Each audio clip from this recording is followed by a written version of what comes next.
Like I'm right in this zone right now. First, I'm in diaper land. It's unbelievable. Yeah. So say the first half of your career in medicine, in my profession.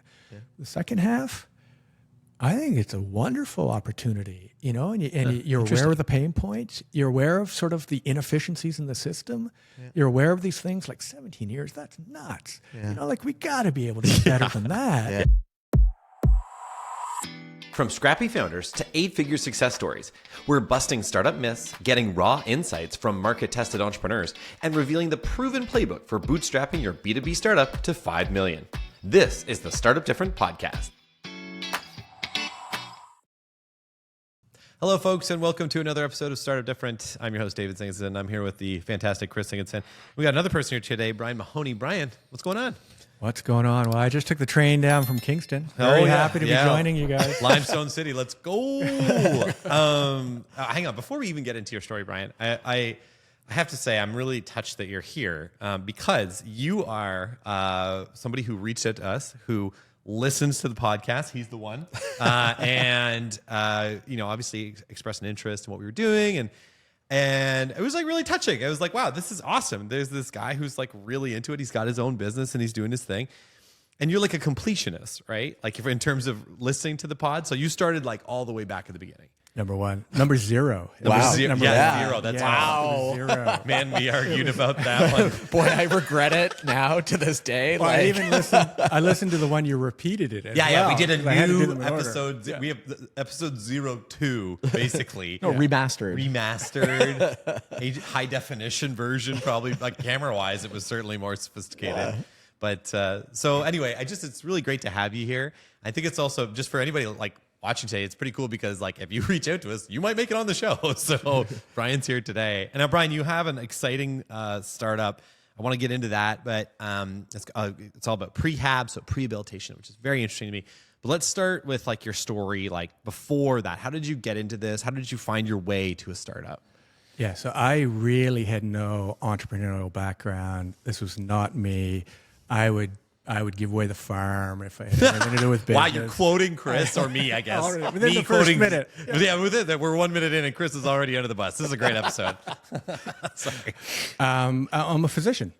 I'm in the business of helping people. So and I'm sort of very quickly dabbled in different areas of medicine, family medicine, emergency medicine, anesthesiology, addiction medicine. And I was sort of mid-career, mid-40s, and on top of the world. And I had pretty much everything I had ever thought about. I had a fantastic career. I had a lovely wife, 3 kids, our home. And then I ran out of script for my life. I'm like, what now? Like what, that sort of driving purpose, you're always reaching for something ahead, always reaching for those things I just described. And then I'm kind of mid-40s, kids are out of diapers, coming up, got a bit of time to sort of think about things. What am I going to do now with the second half of my life? I had no script, never thought about it. And really that's what led me into sort of the business, which we're going to talk about, which was really remotivating me with, that deeper purpose that got me into medicine in the first place that I had sort of started to lose over 15 or 20 years. Hey, we're taking a short break to tell you some exciting news. Chris and I wrote a book. Surprise! It's called Startup Different, the myth-busting blueprint for your multi-million-dollar business, and it's available now. Like our show, we're trying to pay it forward to our fellow entrepreneurs. The book busts 33 business myths, tells some of our most hilarious stories, and gives you many of our best tools to build, scale, and exit your business. You'll find the book on all major online retailers, including Amazon. Check it out. We think it's pretty great. And now, back to the show.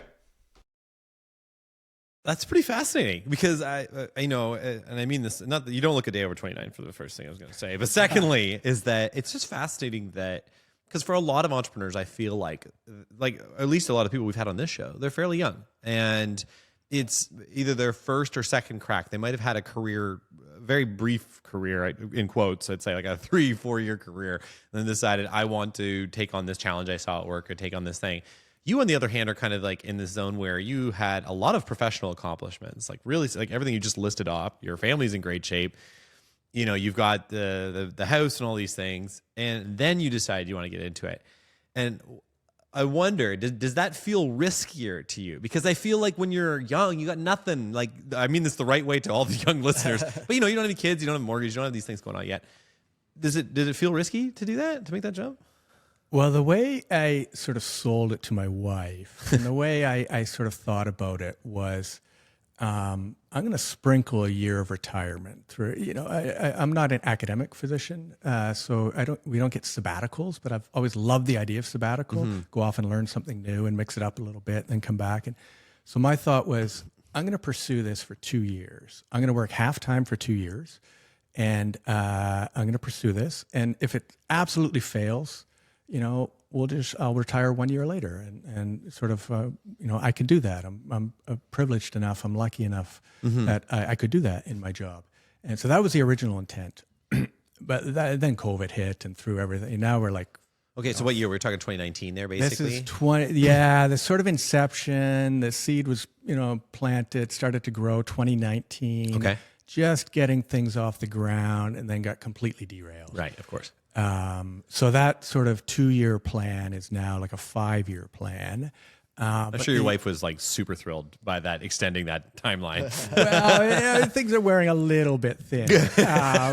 Okay. But she still sees sort of the value in this. Sure. And she still sees my passion for this. And she still sees, this venture is fueled by my passion for this vision I have. It's certainly not fueled by the resources we have to put into this. Right. But it's getting there. And it's, piece by piece. This is, this whole project would be well described by, as slow productivity. It's a wonderful book I've just recently read. It came out last year, but it basically described my last 5 years. This is what I was doing. Cool. Was sort of working slowly, deliberately, right. Still trying to put out good content, but like the value of consistency over kind of just like the rush, go to market, get big fast. I mean, we've actually had a bunch of founders on here. As I know you're making your way through the episodes, as you get into, I think, season 5, we have a couple of different people who bring that up. Really, as opposed to this like rush to market, this value of consistency, of going in every day and working on it. And I think that's kind of what you're getting at there. But I think before we get all the way into that, now that we've kind of like tiptoed around what it is that Prehab is, why don't you like go into that? What is the business? So the business is really, it centers around getting this concept, prehabilitation, which I'll explain, into the hands of people who actually need it. Okay. So prehabilitation, it's a newer area in medicine. By new, meaning like the last 10 to 12 years, the research has just been slowly building and building. The last 2 or 3 years in particular, it's been really taking off. But the concept, it's a pretty simple concept. It's intuitively appealing to people. It's amazing we don't already do this. But the idea is if you're preparing for major surgery, the better shape you are going into surgery, the better you do after surgery. So surgery is a Seems massive... logical, right? It just makes sense, right? Yeah. So it's not a hard pitch to people. Right. Whether you're preparing for a marathon, whether you're preparing for a big exam, whether you do stuff in advance so that you're ready for that. So in this case, we're preparing people mentally and physically. So getting stronger, building up some muscle mass, improving your cardiovascular fitness, improving your nutritional status. If you're anxious or dealing with depression around the surgery, helping people out in that aspect. But that's interesting. There's like an emotional wellness. Absolutely. Oh, that's fascinating. Yeah. I thought, let's say Chris here is getting his hip replaced. Is that happening anytime soon? I hope not. I hope not. Yeah. But that, I always just imagine it being like mostly a physical endeavor, mostly like lifting, stretching, I don't know, the things that you would probably need to do to, as you say, physically prepare. But I never thought about the emotional preparedness for a surgery. So there's a lot of research, getting at anxiety in particular. A lot of our patients have cancer. Right. It's a new diagnosis. They're preparing for a major intra-abdominal surgery. Right. They have to wait. We're in Canada, 4, 6, 8 weeks or so for this surgery. And typically, they're just told to go. They have nothing to do. Yeah. They have nothing to contribute to this whole process. They're, in some ways, the least involved of the whole healthcare team. You know, in the old days, we'd tell people just go home and relax. You know, Hard like to the worst relax thing to do. when you're thinking about that. Worry about No, yeah, it. you'll be fine. We're Just- going to cut you open in a few weeks. We're just gonna get in there, just slap around a bit, and get that tumor out of there. Yeah. So, not surprisingly, a lot of these people are anxious, and some of them do have underlying like anxiety disorders, and some of them have depressive disorders, and so the outcomes for these people, they're just worse. So if you can diagnose the anxiety or depression, and if you can intervene in those 6 weeks, you can certainly make their lead up a little more, pleasant. Sure. Than sitting there, in fear, just waiting. Give them something to do, empower them a little bit, inspire them to do something about this, and their outcomes are actually better too. Outcomes. So anxiety and depression, some of the outcomes most studied would be pain afterwards. Sure. So they have less pain after their surgery. Interesting. When they're lying around the hospital bed for the first week or so that they're home. Do they? I guess they wouldn't like. How do they? Dumb question. Not a physician. How do they measure like the pain? Like, because they're not going to know the difference, right? Because like they are better off, but they wouldn't necessarily know because that's probably the first and only time they've had that surgery. Yeah, they're an N of 1, right? N of 1. Well, yeah. this is Very so. nailed This it. gets at the research part of it. So over the last 10 or 12 years, when I'm referring to the concept growing, it's the research part of it. Right. So there's a lot of research coming out saying, so if we look at 100 patients, before surgery, and we look at the ones who are anxious and not anxious, and then we look at them afterwards, or we do an intervention on these 100 patients, and we look at the 50 who got the anxiety reduction intervention, the 50 who didn't, and we look at the outcomes. Cool. That's how the research is done. Yeah. But that's not what I do. I'm not a researcher. Okay. I'm a clinician. So I'm on the other side of this. The whole problem I saw throughout my career is, this is fantastic. I love reading this research and stuff, but we have a massive research to practice gap, meaning this is not getting to patients. This info is not getting to patients. They're the ones who need it. Yeah. What's the use of having all this research if it's just sitting on virtual library shelves collecting virtual dust? Yeah. Totally. So this particular field, prehabilitation, a lot of healthcare providers are just becoming aware of it now, let alone the patients. So, it's one of the big issues in medicine. There are lots of studies in medicine saying it typically can take up to 17 years from a groundbreaking, new, innovative, whatever, technique, strategy, approach, surgical technique, before it's widely implemented, across North America. What? 17 years? I'm not kidding. That's the human cost of that is insane. Yeah. What? Yeah. That alone feels like a good business opportunity. Can we have like some sort of an AI tool that just sends you an email and there's something relevant to your field that's been, proven and just fires it in your inbox? Like that's It's crazy when you think of the world we're living in now, like, Yeah. and technology and how fast things improve and how fast we iterate on things in the digital world. Like, it's just mind-boggling. Yeah. But that's medicine. Evidence-based medicine is an extremely slow endeavor. Well, like on the one, not that we have to go deep on this, but I would imagine that there's good reason for that, right? Like they want to really evaluate and make sure it's actually going to help people. Because once you start telling people it's good and then it ends up not being good, you've got a big problem. I think there's like the litigation side of that, of course, but I think it's more just like, people and their outcomes will be not as good as you're hoping for. But so I get that there's a wind up. It's still 17 years. Like, Yeah, you believe that? Like, just out of curiosity, why is that cultural? Is it So a lot of it is- Hippocratic oath, do no harm? Well, we'll get into like that? so Yeah. the research gets presented. So we would go to conferences and learn about it. We'd maybe read about it in journals, but it's generally left up to individual practitioners or a group of practitioners, like a surgical practice in a hospital or a hospital, to sort of adopt these new to approaches. implement. is that where you come in? That's where I come in. I was like, wait, we got to be making our way here. Big to- long build-up. Yeah. How many minutes was that? I think that was like a 5-minute company pitch. We're on our way. So traditionally, a program like Prehabilitation, so we know exercise is good before surgery. We know eating well is good before surgery. We know that anxiety reduction strategies is good before surgery. Stopping smoking is good before surgery. This would typically be packaged up into a hospital-based program where patients would come to the hospital, hospital hours, Monday to Friday. Yeah. They'd see a multidisciplinary team. All the equipment would be in the hospital. There'd be supervised training in the hospital. This would be like the cardiac rehab model. Right. That we already have out there in all the hospitals across North America. That's the old way of doing things. What we're suggesting is, there's a better way. Yeah. And that's part of the reason why we're so slow. and it's very expensive to do it that way. So what we've done is put everything online. Yeah. So Right. we've designed sort of an online platform with all these components. People already do this online anyway, Yeah. for fitness or for, mindset stuff or for, nutrition stuff.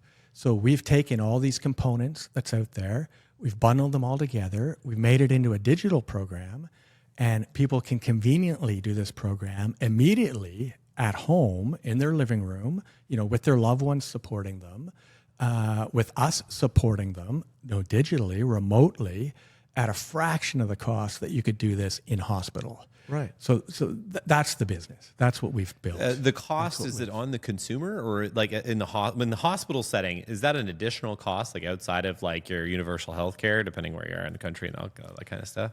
So- how does that worok? Like, I'm trying to understand you can see where I'm going here is like, because I know in Canada there's a bit of shock when we have something that we have to pay for. Yeah. I think if for our American listeners say like, what the hell are these guys talking about?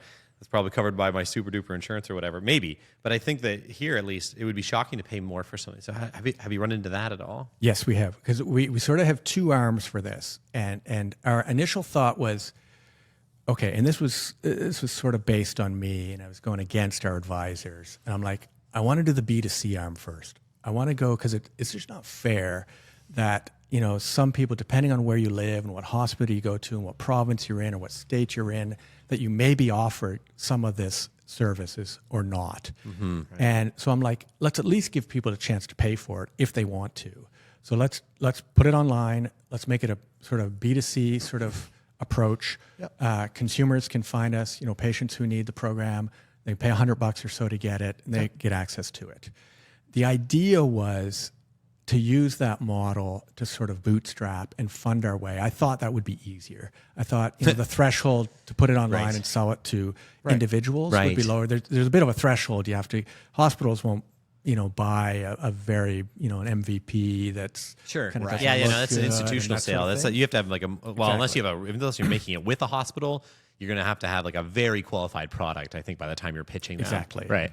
But the B2B market, like selling to hospitals. So hospitals would buy it as a package. They'd license a subscription sort of yearly so that all their cohort of patients could use this. Right. And it would be the hospitals paying for it.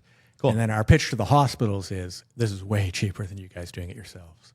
And way easier. And you probably don't have the in-house expertise. And you probably don't have the equipment. And everyone's burnt out after COVID. Sure. And it's going to be more than 17 years. Yeah. Fair. Interesting.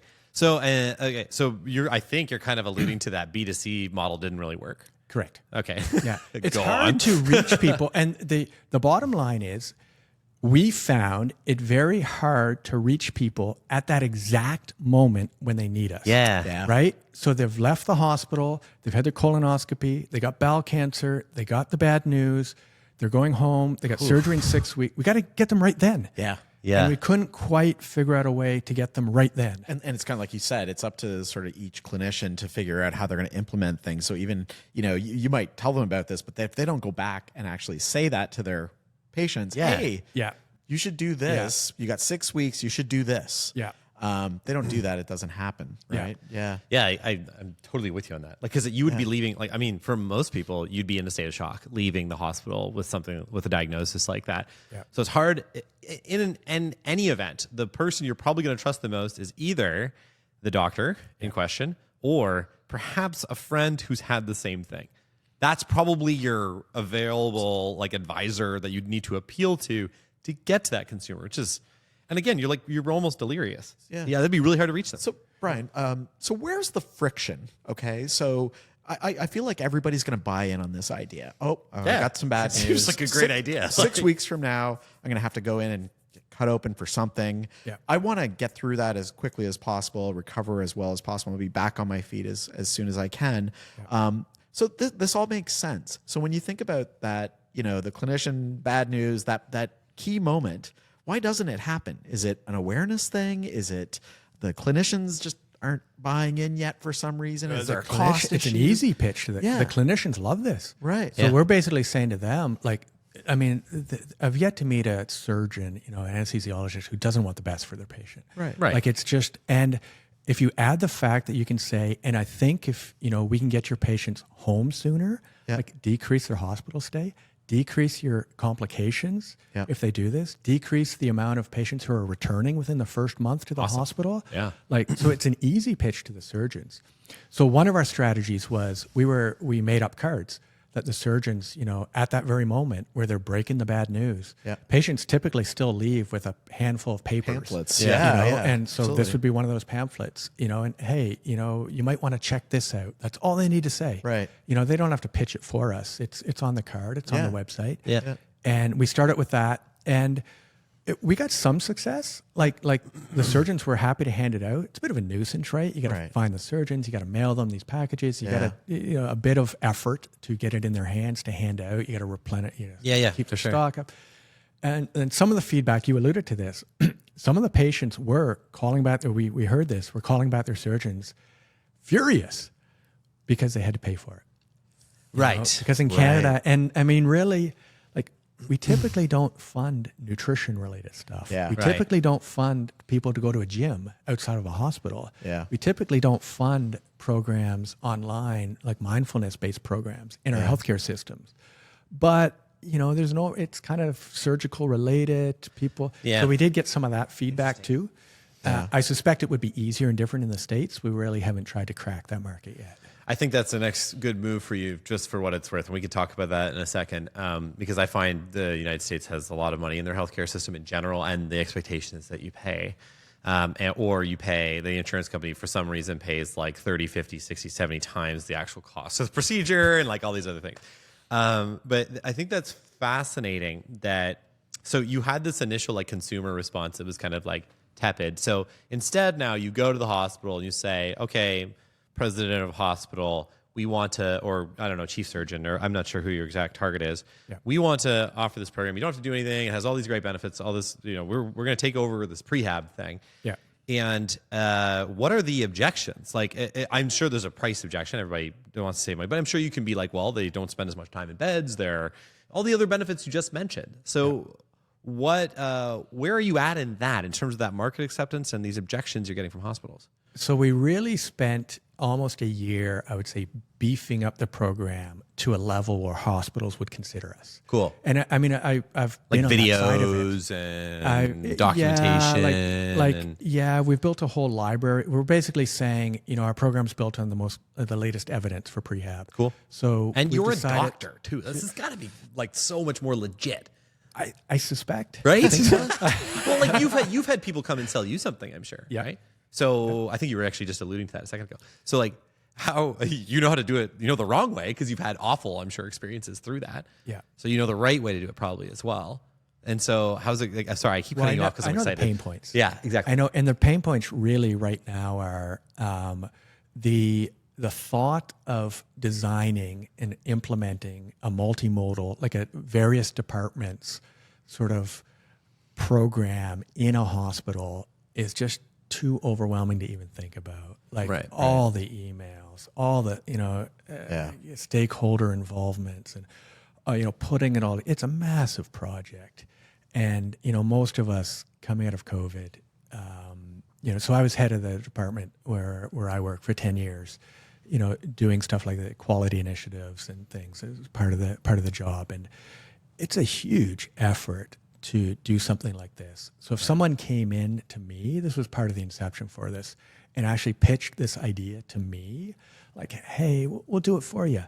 We're going to make it easy. This is sort of the better way of doing it. This is the modern way of doing it. Let's embrace technology to make your life actually easier. Yeah. You don't need to stay up to date. You don't need to be the experts on this. We're the experts. Yeah. You don't even need some of the hospitals where I've sort of designed to work in smaller hospitals. Yeah. Some of us, we don't even have the expertise in house. We don't have access to dietitians. We don't have access to trainers. We don't have access to gyms. Yeah. We don't have access. But I got to ask you a question about that whole expertise thing. I know when we were doing our apps, we would be going in and talking to the chief of campus, police, or the chief of campus security, and we never painted ourselves as experts in safety. We painted ourselves as experts in mobile apps. Okay. Technology. And experts in the technology, because we kind of wanted to go cap in hand and say, hey, we're really good at this mobile stuff, and you guys are the experts of this thing that you guys do on this campus and this community and all the unique things going on.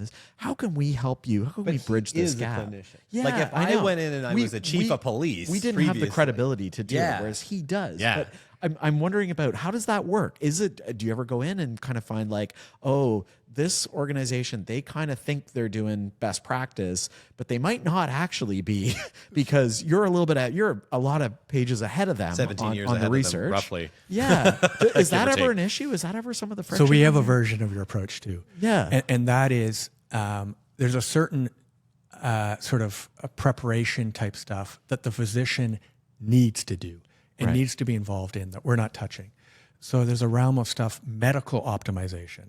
So if you have diabetes and you're approaching major surgery, and the physician needs to sort of get involved in optimizing, the hemoglobin A1C, the blood sugar, glucose control, the medications maybe, so, and I know for a fact that we're not doing that optimally.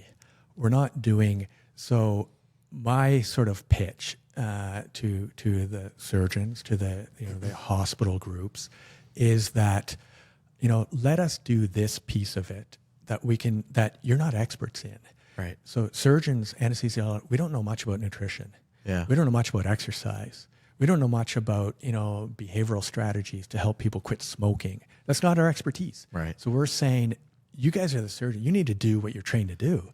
You need to, we're not suggesting you need to learn more about nutrition. Right. And you need to tell your patients more about nutrition. Yeah. No. Just hand it off. That's not Just what we want. offload that. Offload to that. us. Yeah. More Offload free that time to for us. you, better outcomes Yeah. for your patients. That's a good Yeah. approach. Makes sense. Yeah. Absolutely. So that's sort of our current version of approaching hospitals. Okay. Awesome. I have 2 questions for you. So, actually, let's just start with the easy, hard one.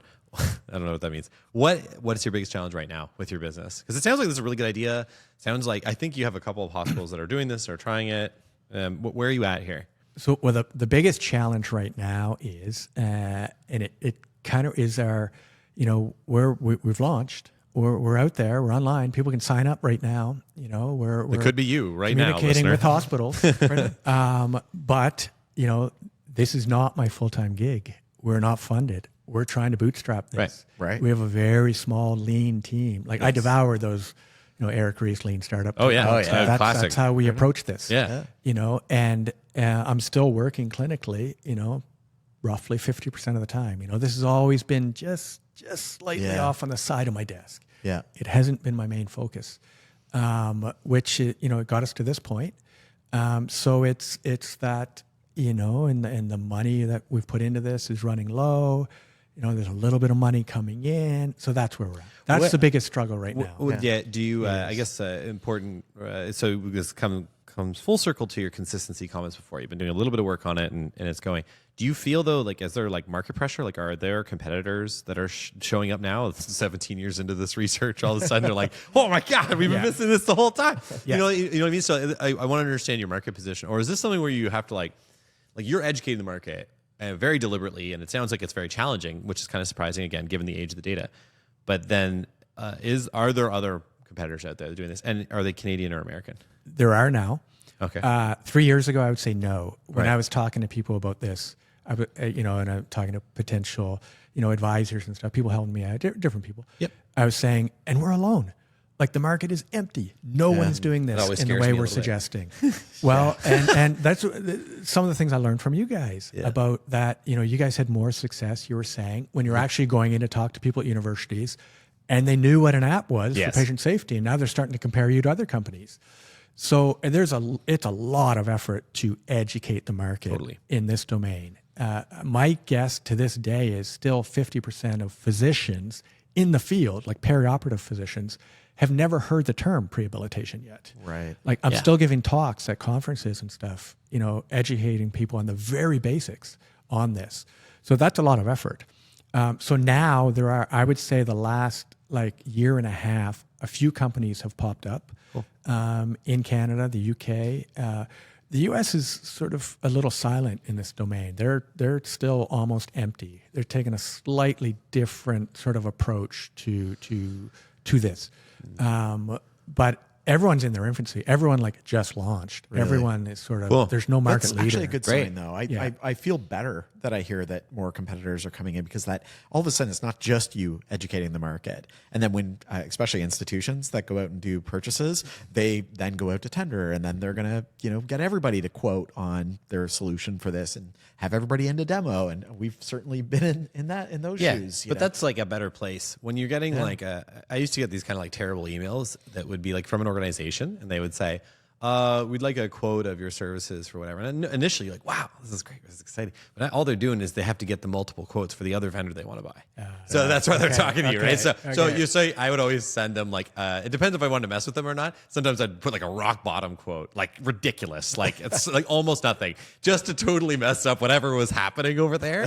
But I digress. But I think that's fascinating though. I wonder if in the United States system, there's a concern around like incentives, like maybe they are actually incentivized to have people in the hospital more or something. Like I don't understand, right? Like, so that would be an interesting challenge for your business if that's the case. I don't know that's true. I'm just talking. So when you think about the biggest challenge that you're facing right now, is it who pays for it, or how do we get funding to pay for this thing? So like what's your next move? Like what is the biggest challenge that you're facing right So the next move, now that we've beefed up the product, say, enough that I think hospitals are willing, actually not I think, hospitals are now interested, okay, and we're in that sales pipeline with multiple hospitals.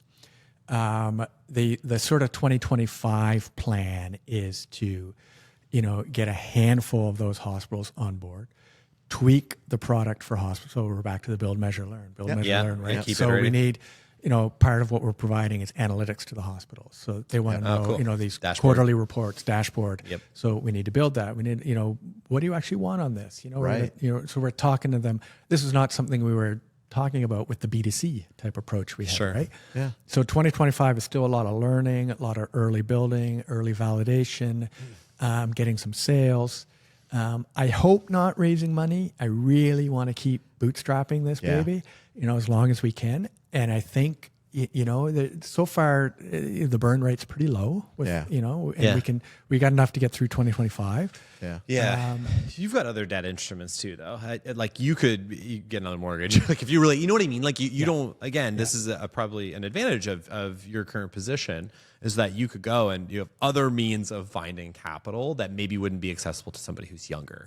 So. Yeah. The challenge with funding too, you get some funding and you're probably going to have to go tell some investor that you're going to be able to charge X number of dollars per like patient or hospital, whatever your model is. And, then all of a sudden you get into a competitive situation and you are stuck with those numbers that you gave that investor when you didn't have a lot of data.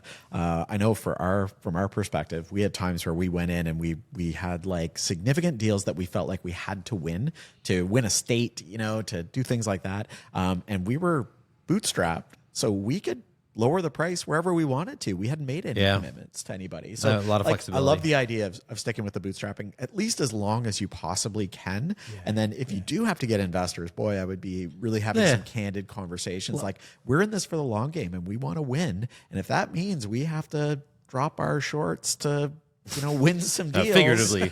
In a prehabilitation sense. I think our dad We're back to the says colonoscopy. that. Yeah, we're back to the colonoscopy. Yeah. Nice. Yeah. That's good. Ironically appropriate. Yeah. But no, I love that. So just keep that in mind. So we're running low on time, so I want to get to our last question here. Okay.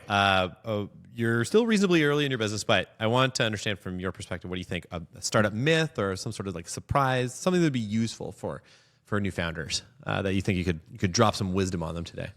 I mean, we've sort of talked around this a little bit, but I'm 51 now. This sort of seed got planted when I was 45 or so. Mm-hmm.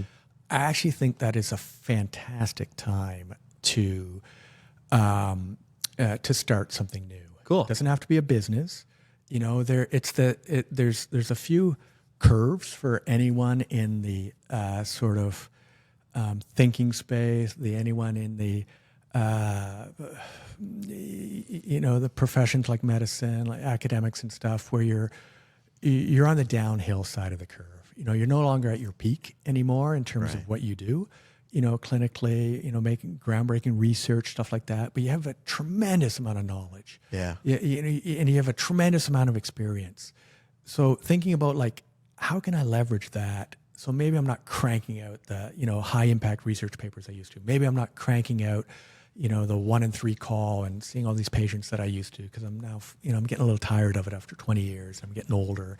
But with all this wisdom, all this experience, applying that to something else, like a business, if there's an opportunity there, and to have a bit of, capital to sort of start it, maybe you can cut back, to 50%, to 60%, to 70%. A lot of physicians have that luxury and sort of say, you know what, I'm going to work on this little side passion of mine for a little bit, and I'm going to invest a bit of money in it, and we're going to sort of see where it goes over a couple of years.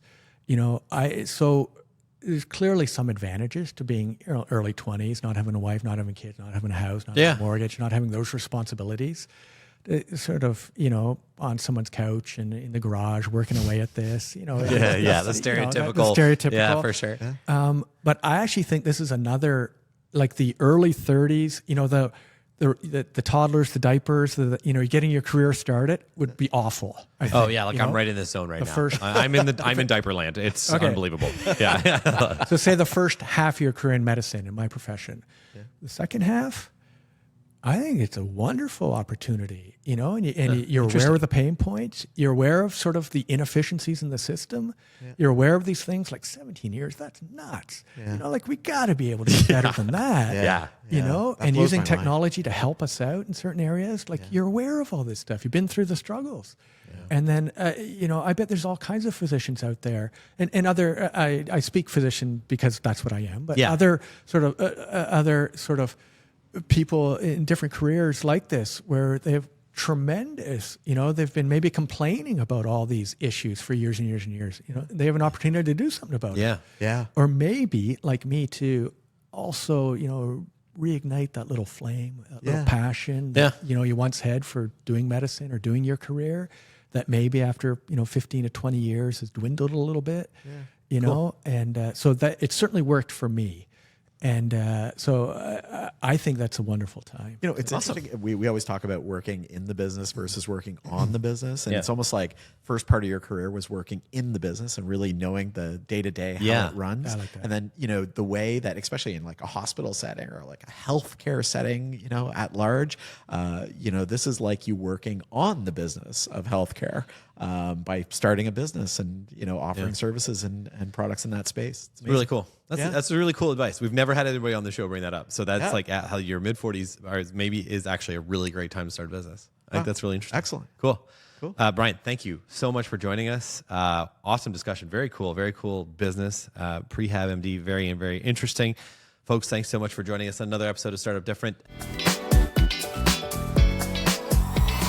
Hey, you made it all the way to the end of the episode. Nicely done. If you enjoyed this episode, like, comment, and subscribe wherever you get your podcasts so the almighty algorithm can help others find us. Want more from Startup Different? Check out our book, Startup Different, the myth-busting blueprint for your multi-million-dollar business. Follow us on social. We're big on YouTube, Instagram, and LinkedIn. You can also check us out at startupdifferent.com. Special thanks for this episode to Graham and our friends at Toronto Podcasts. Visit them at torontopodcast.ca. See you next week.